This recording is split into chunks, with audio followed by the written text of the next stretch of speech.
The human brain alone contains about 100 billion nerve cells, called neurons. A neuron, like every other cell, has positively and negatively charged ions, inside and outside. Further, a resting neuron has a greater negative charge on the inside surface of the plasma membrane and a greater positive charge on the outside surface. This partitioning of charge creates a voltage difference across the membrane known as the resting membrane potential, which can be measured using a voltmeter. On average, an intracellular electrode records a value of minus 70 millivolts. The resting membrane potential depends on two factors. First, it depends on the presence of sodium and potassium gradients across the plasma membrane.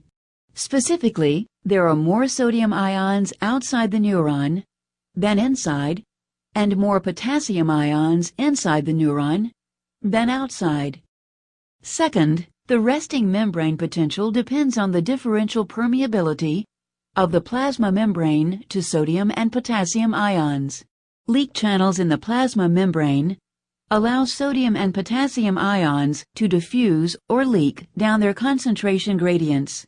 The membrane contains many more potassium leak channels than sodium leak channels. Thus, the membrane is much more permeable, or leaky, to potassium ions. As positively charged potassium ions leak out of the neuron, the inside surface of the membrane becomes negatively charged compared to the outside surface. If potassium was the only ion moving, the potential would stabilize at minus 90 millivolts. However, positively charged sodium ions leak into the neuron, which slightly offsets the negative charge and raises the voltmeter reading to minus 70 millivolts.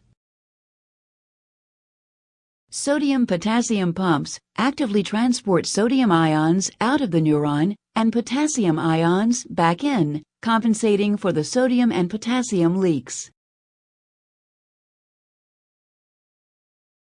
Thus, the pumps help to maintain the resting membrane potential.